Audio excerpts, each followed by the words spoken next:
আর ওই নাটক সাজানো এই রহস্যময় আমরা আর চাই না। সাবেক প্রধানমন্ত্রী এই সরাসরি এখানে জড়িত। ড্রেনে আমাদের অফিসারদের লাশ ভেসে দিয়েছে, বডি মিউটিলেট করে দিয়েছে, ব্যান্ডেডদের খোঁচা দিয়ে শেষ করে দিয়েছে।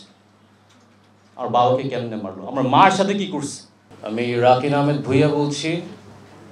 আর বাবা শহীদ মেজর জেনারেল শাকিল আহমেদ, আমার মা শহীদ নাজিন আহমেদ। আমি সাংবাদিক ভাইদের কাছে ক্ষমা চেয়ে নিচ্ছি। আসলে পিলখানা নিয়ে আলাপ করতে গেলে গুছানো মাঝে মাঝে কথাটা বলা একটু কঠিন হয়ে যায়। ক্ষমা চেয়ে নিচ্ছি, যদি পয়েন্ট মিস করি পরে জিজ্ঞেস করে নিতে পারেন। তো প্রথমে বলবো, আমার বাবা সবসময় বলতো মানুষের স্বার্থ আগে দেখতে। তবে কিছু ভিক্টিমদের কথা বলতে চাই। আপনারা জানেন, পিলখানা হত্যাকাণ্ডের পরপর আমাদের অনেক পেট্রিয়টিক, জাতীয়বাদী এবং সাহসী সেনাবাহিনীর কর্মকর্তা কিন্তু বিচার চেতে গিয়ে তাদের চাকরিচ্যুত হয়ে গেছে। অনেক অফিসারদের কিন্তু জেলও হয়ে গেছে।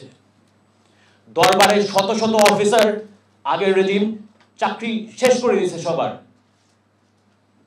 অফিসারদের জীবন ধ্বংস করে দিয়েছে। এই কারণে আমরা একটা দাবি করেছি যে একটা ইন্ডিপেন্ডেন্ট কমিশন যদি থাকে, যত দেশপ্রেমিক ন্যাশনালিস্টিক জাতীয়বাদী অফিসার ছিলেন, যারা আমাদের বিচারের জন্য যুদ্ধ করেছে, তাদেরকে আমরা বলবো তাদের অবদান আমরা কখনো ভুলব না। We will never forget ওরা কটুক করেছে আমাদের জন্য।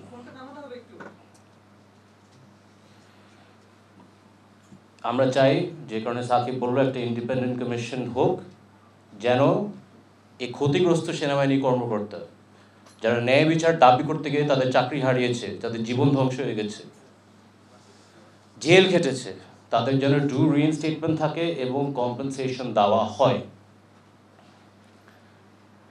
আমাদের বাবারা কিন্তু আমাদের বিডিআর সৈনিকদের অনেক ভালোবাসতেন, খেয়ালও রাখতেন, এটা আমরা সবাই জানি। তো আমরা শহীদ পরিবার হিসেবে মনে করি যে নির্দোষ বিডিআর সৈনিক যারা এখন জেল খাচ্ছে, সুষ্ঠু তদন্তের মাধ্যমে যেন তাদের মুক্তি দেওয়া হয়। তারা জেল খাটবে, তাদের পরিবারও কিন্তু আমাদের দায়িত্ব। আমাদের বাবারা যেহেতু দেখে রাখতো, আমরাও দেখে রাখা উচিত যতটুকু আমরা পারি। এখানে সুষ্ঠু তদন্তের মাধ্যমে যেন তাদের মুক্তি দেওয়া হয়। সাংবাদিক ভাইরা, আপনারও কিন্তু কম নির্যাতন সম্মুখীন হয়নি। আপনাদের ফ্যামিলিদেরও কিন্তু থ্রেট দেওয়া হতো, সব কিছু কিন্তু আপনারা প্রকাশ করতে পারতেন না। একটা ছোট একটা কাহিনী বলি, বিস্তারিত বলবো না বেশি। লাস্ট অনেক স্টেটমেন্ট আমি আসলে একটু স্ট্রেট ফরওয়ার্ডলি বলে দিই, তাহলে সেনা সন্তান তো রক্তে। তো লাস্ট 25 ফেব্রুয়ারি কয়েক স্টেটমেন্ট দেওয়ার পর এক আওয়ামী লীগ নেতা আমাকে ফোন দিয়ে বলে যে ওনার নেত্রী পিলখানায় আমার বাবা মাকে জবাই দিয়েছে, আমি যদি বেশি বাড়াবাড়ি করি আমাকেও তেমনি জবাই দিত। অনেকে হয়তো বা জানেন না, বাট এটা হচ্ছে বাস্তবতা। আমি ওই লোকের বিরুদ্ধে মামলাও করবো না, কোনো জিডিও করবো না, কিন্তু আমি একটাই নিশ্চিত করবো, তার সন্তানকে শেখাবো বাবার নীতিটা যদি কখনো অর্জন না করো, কারণ এটা আমাদের পারিবারিক শিক্ষা।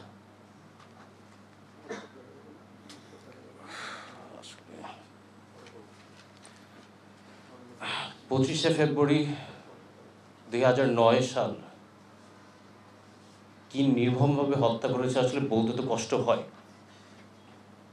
ড্রেনে আমাদের অফিসারদের লাশ ভেসে দিয়েছে, বডি মিউটিলেট করে দিয়েছে, ব্যান্ডেডদের খোঁচা দিয়ে শেষ করে দিয়েছে। আর বাবাকে কেমনে মারলো, আমার মার সাথে কি করছে।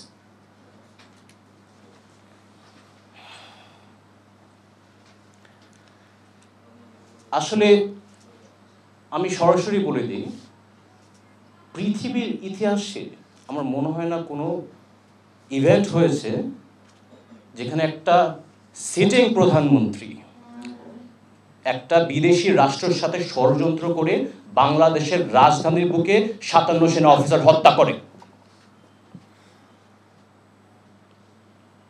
এই কারণে আমরা শহীদ সেনা দিবস দাবি করছি। এটার মধ্যে কিন্তু অনেক ইতিহাস, অনেক ইনফরমেশন কিন্তু এখনো প্রকাশ করা হয় নাই। আর ট্রায়ালের কথা একটা কথা বলি, তদন্তের কথা বলি, 15 বছরের ট্রায়াল তদন্ত আমরা মানি না। কারণ প্রধান যে হত্যাকারীর যে নির্দেশ দিয়েছেন সে তখন ক্ষমতায়, গণভবনে, সংসদে। খুনি কি আর নিজের বিচার করবে? মুখ বন্ধ করে দেখতে হয়েছে কেমনে সে তদন্ত ম্যানিপুলেট করলো, ট্রায়াল ম্যানিপুলেট করলো, ডাল ভাতের কথা বললো, ওই কথা বললো, নীরবতা পালন করে সহ্য করতে হয়েছে।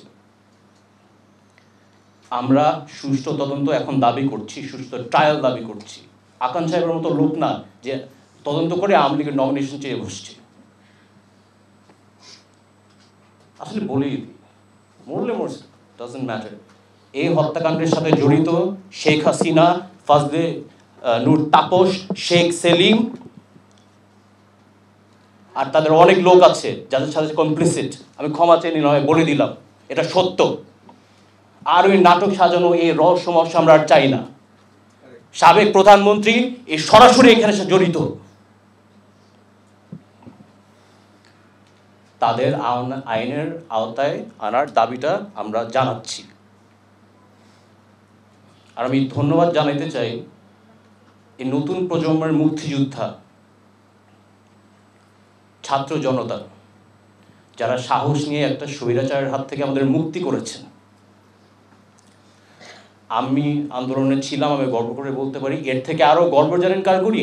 তীব্র সন অফ শহীদ লেফটেন্যান্ট কর্নেল রবি, যে শাহবাগের আন্দোলনে যে গুলি খেতে হচ্ছে, ওর বাবাকে হত্যা করে ফেললো, এখন ওর ছেলের গায়ে গুলি করবে। দেশের সেনাবাহিনী কিন্তু অনেক ন্যাশনাল ক্রাইসিসে আগায় যায়। রানা প্লাজা বলেন, কোভিডের টাইম বলেন, হোলি আর্টিসান বলেন, ইভেন ডেভেলপমেন্ট প্রজেক্টসেও আর্মি কিন্তু অনেক বড় একটা অবদান আছে। আমি আসলে সেনাবাহিনীকে ধন্যবাদ জানাতে চাই, ছাত্র জনতার উপর গুলি না করে জনগণের পাশে ছিল। আমার আস্থা আছে যে সেনাবাহিনী দেশটাকে আগায় নিয়ে যাবে। এই কারেন্ট এবং গভর্নমেন্টের উপর আমরা আস্থা আছে। আমরা এখনও তো অবশ্যই বলতে পারছি না, বাট আমাদের আশ্বাস যে ওরা একটা সঠিক পদক্ষেপ গ্রহণ করবে সব কিছুর বিষয়ে। জনগণকে আহ্বান করব, আপনারা যেন সেনাবাহিনীর সাথে সহযোগিতা করেন, ইন্টারিম গভর্নমেন্টের সাথে সহযোগিতা করেন।